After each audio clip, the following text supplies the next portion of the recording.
For this recording, I wanted to take what I've been messing with and kind of build on top of all of that. So I wanted to take Dance Dash, I wanted to take the slime trackers, and I wanted to take the Live software and finally try to combine them all together and see what more I need to do and what more I need to learn to sort of fine tune all three of those to work in harmony with each other.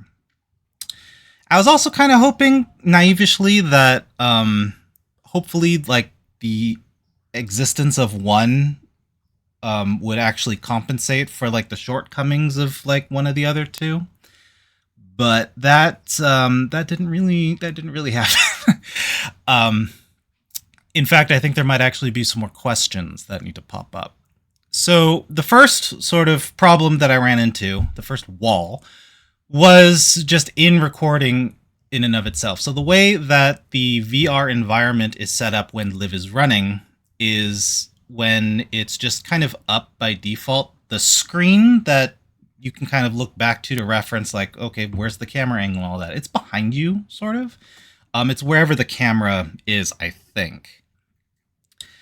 And so it's really hard to kind of look at and do stuff and like remember that it's back there. Because again, this is like the second day since 2 years ago that I've used Live. So I kind of forget that it's back there to like reference what I'm doing.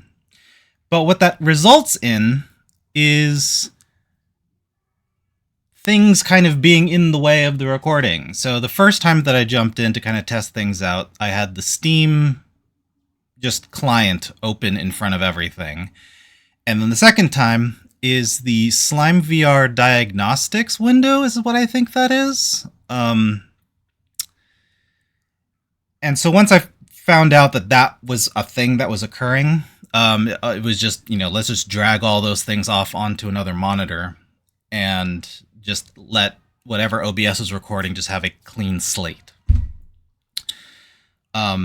The other reason why that's kind of a problem is because the way that Dash Dance works most optimally for me right now is if I don't have my controllers plugged in, oddly enough. So it's really all the control is in the headset, and I can't really access the start menu of Oculus or menus in general once you need to start pointing at stuff. I wonder if there's a way to do a headset-only control in the Meta software. Anyways, so then after that was all cleaned up, I was finally able to like record a segment where you can kind of see how the Live software works with the whatever game you're in software and kind of approximates where your avatar is.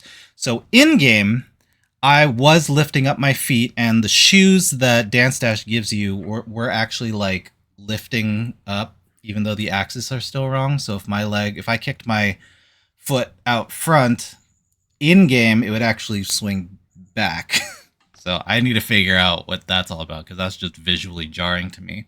While I was kind of taking a break in between, like, what's going on here? Why is that happening? I did play a game or two, and the one thing that I failed to mention yesterday, but I might as well say now, is that Dance Dash is really interesting in the sense that unlike DDR and other things that are like, you hit this button, it's a very like specific one-to-one, you hit this button and you either did it late or you did it on time.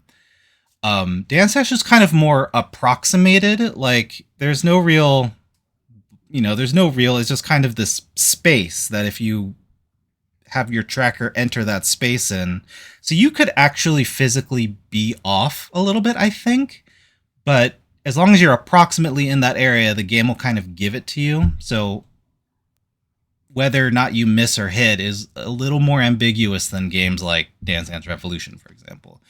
But I just think that's an interesting way to kind of set up your game. It does allow more for like style and flair instead of like accuracy and binary sort of 1011 in dancing. And so then the second problem that I was running into, which you can kind of see me fumbling around, like my feet kind of shuffling around, being like, what's going on in the Steam window one.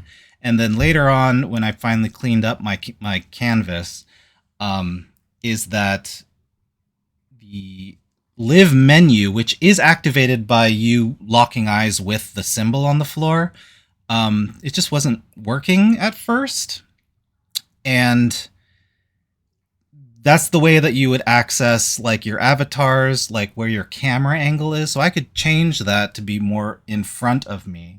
And then you can watch as I try to dodge musical notes and stuff like that instead of watching the notes approach me and then I stomp them out of existence. But I can't do any of that if I can't access the menu. And just the first time, in the first half anyway of this experiment, the headset just wasn't, the eye locking system wasn't really working. And then in the second half, almost as if to laugh at me, the headset wouldn't stop activating the menu. So I tried to jump into a game at the very end, and it would keep pausing because suddenly the game would recognize, hey, you're trying to access something else, or you're in a different menu somewhere, so let's pause what's happening here and let you figure out whatever you're doing. So I don't know what was causing that. It wasn't doing that in the first time, and I didn't change anything between the first recording situation and the last recording session situation. So, questions. These are questions, but they're good questions, I think. Good things for me to have more experiments to run and just kind of, do troubleshooting and stuff. I'm sure there's a forum somewhere out there, but it's kind of fun trying to figure out these like for myself. And I think if I'm stumped by this for more than, let's say, I want to say as short as 3 days, but I kind of want to give myself a week. So it's like if after a week's time I'm still stumped by this, then I'll go to the forums and be like, all right, fine, let's see if anyone else is having this problem, and let's see if there is someone that figured this out.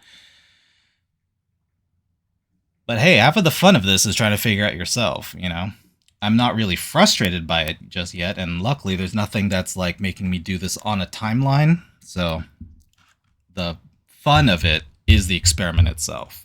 All right, so that's about it. This went on for a lot longer than I thought it was going to be, but every time I run these kind of little digital experiments, it seems like my runtime goes up by 4 minutes or so. So anyways, enough is enough. That's Monday.